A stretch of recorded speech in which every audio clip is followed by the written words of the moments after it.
Hi friends, R4iയിലേക്ക് എല്ലാവർക്കും ഒരിക്കൽ കൂടി സ്വാഗതം. ഗ്ലോബൽ മാർക്കറ്റ് വളരെയധികം സ്റ്റഡി ആയിക്കൊണ്ടിരിക്കുന്ന രീതിയിലാണ് ഇപ്പോൾ മുന്നോട്ട് പോകുന്നത്. ട്രംപ് ഫാക്ടർ ഒരു നോൺ ഫാക്ടറായിട്ട് മാറിക്കൊണ്ടിരിക്കുകയാണ്. അപ്പോൾ അതുകൊണ്ട് തന്നെ ഇന്ന് നമ്മൾ ഇന്ത്യൻ വിപണിയിൽ തന്നെ 272 പോയിന്റിൻ്റെ ഒരു അപ്സൈഡ് മൂവ് കാണാൻ കഴിഞ്ഞു. ഇന്ന് ബ്രോഡ് മാർക്കറ്റ് എല്ലാം പോസിറ്റീവിലാണ് ക്ലോസ് ചെയ്തത്.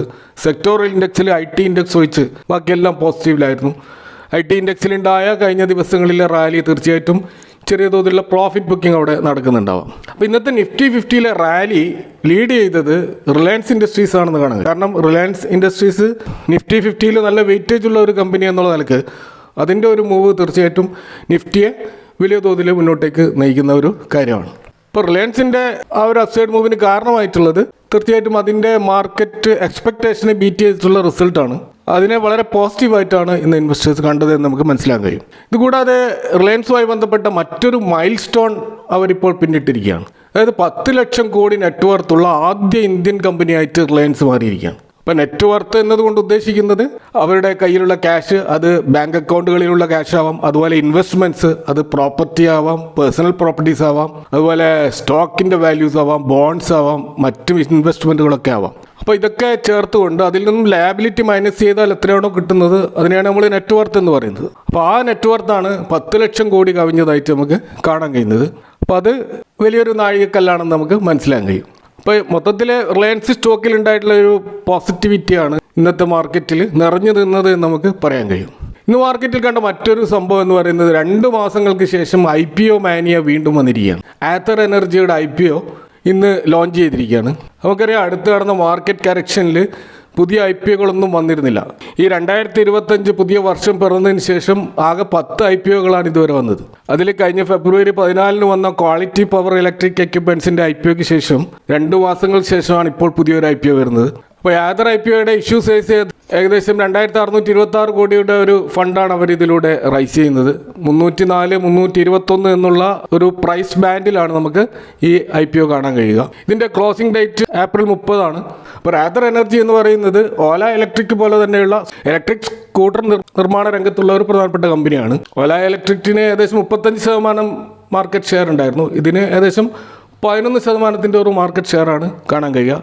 ഇന്ത്യയിലെ 3rd largest 2 wheeler electric manufacturers ആണ് ആത്തർ എനർജി എന്ന് നമുക്ക് മനസ്സിലാക്കാൻ കഴിയും.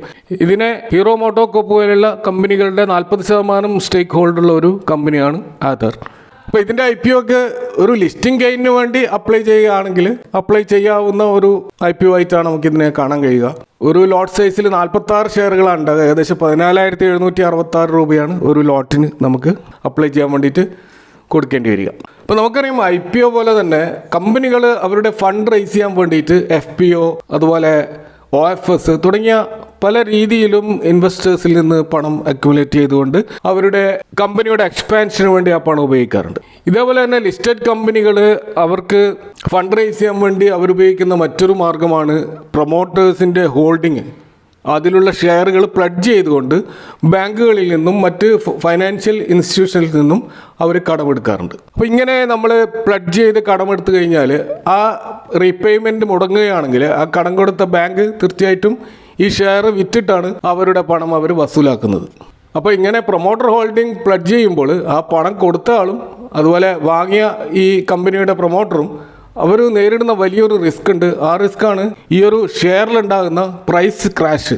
അപ്പോൾ പ്രൈസിൻ്റെ ഒരു ക്രാഷ് വരുമ്പോൾ അല്ലെങ്കിൽ വലിയ തോതിൽ താഴോട്ടേക്ക് പോകുമ്പോൾ ഈ കടം കൊടുത്ത എമൗണ്ടിനേക്കാൾ താഴെ മൊത്തത്തിലുള്ള ഷെയറിൻ്റെ വാല്യൂ വന്നു കഴിഞ്ഞാൽ തീർച്ചയായിട്ടും അവിടെ ഒരു റിസ്ക് ഫാക്ടർ ഉണ്ട്. അതുകൊണ്ട് തന്നെ ആ ഒരു കടം മേക്കപ്പ് ചെയ്യാൻ വേണ്ടി വീണ്ടും ഷെയറുകൾ പ്ലഡ്ജ് ചെയ്യാൻ വേണ്ടി കൊടുക്കേണ്ടി വരും. ഇനി അങ്ങനെ കൊടുക്കാൻ കയ്യിൽ ഷെയർ ഇല്ലാതിരിക്കുമ്പോൾ തീർച്ചയായിട്ടും ആ ലെൻഡർ ഈ ഷെയർ വിൽക്കാൻ തയ്യാറാവും. അങ്ങനെ വിൽക്കുമ്പോൾ സ്വാഭാവികമായിട്ടും ഈ ഷെയറിൻ്റെ വില വീണ്ടും താഴോട്ടേക്ക് പോകും. അങ്ങനെ കൂടുതൽ പ്രതിസന്ധിയിലേക്ക് കമ്പനി പോകുന്ന അവസ്ഥയിലേക്കാവും. അപ്പോൾ ഇങ്ങനെ വലിയ പ്രതിസന്ധികൾ നേരിട്ട പല കമ്പനികൾ നമുക്ക് കാണാൻ പറ്റും. ഇപ്പോൾ നമുക്കറിയാം, സ്വിസ്ലോൺ എനർജി എന്ന് പറയുന്ന ഇപ്പോൾ റീറ്റെയിൽ ഇൻവെസ്റ്റേഴ്സിൻ്റെ വളരെയധികം പോപ്പുലറായിട്ട് ഈ ഒരു കമ്പനി 20 വർഷം മുമ്പ് അവരുടെ പ്രൊമോട്ടർ ഹോൾഡിങ് ഏകദേശം 65% ഉണ്ടായിരുന്നു. അതായത് 2008 അവരുടെ പ്രൊമോട്ടർ ഹോൾഡിംഗ് നോക്കിക്കഴിഞ്ഞാൽ 65% പ്രൊമോട്ടർ ഹോൾഡിംഗ് അതിലുണ്ടായിരുന്നു. എന്നാൽ 2018 ആകുമ്പോഴത്തേക്കും 10 വർഷങ്ങൾക്ക് ശേഷം അത് 19% കുറഞ്ഞു. ഇപ്പോൾ അത് 13% കുറഞ്ഞിരിക്കുകയാണ്. അപ്പോൾ അവരിതേപോലെ അവരുടെ ഹോൾഡിംഗ് പ്ലഡ്ജ് ചെയ്തതിൻ്റെ അടിസ്ഥാനത്തിൽ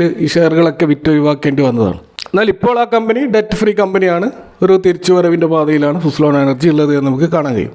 അപ്പോൾ ഹൈ പ്രൊമോട്ടർ പ്ലഡ്ജിംഗ് ഉള്ള കമ്പനികളുടെ ആ സ്റ്റോക്കുകളിൽ പൊതുവെ ഇൻവെസ്റ്റേഴ്സിൻ്റെ സെൻറ്റിമെൻറ്റ്സ് നെഗറ്റീവ് ആയിരിക്കും. അപ്പോൾ ഇത്തരത്തിൽ ധാരാളം കമ്പനി ഇപ്പോൾ നമുക്ക് മാർക്കറ്റിൽ കാണാൻ കഴിയും. അപ്പോൾ 50% കൂടുതൽ പ്രൊമോട്ടേഴ്സ് അവരുടെ ഷെയർസ് പ്ലഡ്ജ് ചെയ്ത 100-ലധികം കമ്പനികൾ നമുക്ക് മാർക്കറ്റിൽ കാണാൻ കഴിയും. അപ്പോൾ അതിൽ പ്രധാനപ്പെട്ട ചില സ്റ്റോക്കുകൾ നോക്കുകയാണെങ്കിൽ ഹിന്ദുസ്ഥാൻ സിങ്ക് അതിന് 93% പ്ലഡ്ജിങ്ങിലാണ്, വേദാന്ത 99% പ്ലഡ്ജിങ്ങിലാണ്, സാഗ്രിറ്റി ഇന്ത്യ 100% ഷെയറുകളും പ്ലഡ്ജിങ്ങിലാണ്. അതുപോലെ JP പവർ 79% പ്ലഡ്ജിങ്ങിലാണ്, ബജാജ് ഹിന്ദുസ്ഥാൻ ഷുഗർ 100% അവരുടെ പ്രൊമോട്ടർ ഹോൾഡിംഗ് പ്ലഡ്ജിങ്ങിലാണ്. അപ്പോൾ തീർച്ചയായും ഇത്തരം കമ്പനികളിൽ ഒരു നെഗറ്റീവ് സെൻറ്റിമെൻറ്റ്സ് ആയിരിക്കും ഇൻവെസ്റ്റേഴ്സിന് തീർച്ചയായിട്ടും ഉണ്ടാകുക.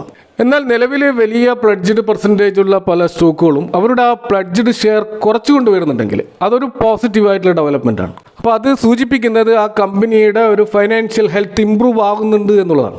കൂടാതെ പ്രൊമോട്ടേഴ്സിന് ആ കമ്പനിയുടെ ഫ്യൂച്ചർ ഗ്രോത്തിൽ ഒരു കോൺഫിഡൻസ് വന്നിട്ടുണ്ട് എന്നുള്ളതാണ്. അപ്പോൾ ഇത്തരത്തിൽ നമുക്ക് ചില കമ്പനികൾ കഴിഞ്ഞ ഡിസംബർ ക്വാർട്ടറിനെ അപേക്ഷിച്ച് മാർച്ച് ക്വാർട്ടറിൽ അവരുടെ പ്രൊമോട്ടർ പ്ലഡ്ജ് ചെയ്ത ഷെയറുകളുടെ എണ്ണം കുറഞ്ഞു വരിക, അതിൻ്റെ പെർസെൻറ്റേജ് കുറയുകയും ചെയ്ത കുറേ സ്റ്റോക്കുകൾ നമുക്ക് കാണാൻ പറ്റും. അതിലൊരു പ്രധാനപ്പെട്ട ഒരു 5 സ്റ്റോക്കുകളെ ആണ് നമ്മൾ ഈ വീഡിയോയിൽ കൂടുതലായിട്ട് പറയാൻ ശ്രമിക്കുന്നത്. അതിലൊന്ന് ആസ്റ്റർ DM ഹെൽത്ത് കെയർ ആണ്. ഇത് പ്രൈവറ്റ് ഹെൽത്ത് കെയർ സർവീസിലുള്ള ഒരു പ്രധാനപ്പെട്ട കമ്പനിയാണ് നമുക്കറിയാം. ഇവരുടെ 98% ഷെയറുകളും ഡിസംബർ ക്വാർട്ടറിൽ പ്ലഡ്ജിങ്ങിലായിരുന്നു. എന്നാൽ അതിപ്പോൾ 40% ആയിട്ട് കുറഞ്ഞതായിട്ട് കാണാം. അപ്പോൾ അവിടെ ഏകദേശം 58% അവർ ആ പ്രൊമോട്ടർ ഷെയറുകൾ ഡിക്രീസ് ചെയ്തിട്ട് അവരുടെ പ്ലഡ്ജിങ് പെർസെൻറ്റേജ് കുറച്ചതായിട്ട് നമുക്ക് കാണാൻ പറ്റും. അപ്പോൾ അത് ആ കമ്പനിയെ സംബന്ധിച്ചിടത്തോളം പോസിറ്റീവായിട്ടുള്ള ഒരു കാര്യമാണ്. ഇതേപോലെ നമുക്ക് GMR എയർപോർട്ടിൽ നോക്കുകയാണെങ്കിൽ ഇപ്പോൾ GMR ഇൻഫ്രാസ്ട്രക്ചർ ഈ എയർപോർട്ട് മേഖലയിലെ ഡെവലപ്മെൻറ്റും മെയിൻ്റനൻസ് ഒക്കെ ചെയ്യുന്ന ഒരു പ്രധാനപ്പെട്ട കമ്പനിയാണ്.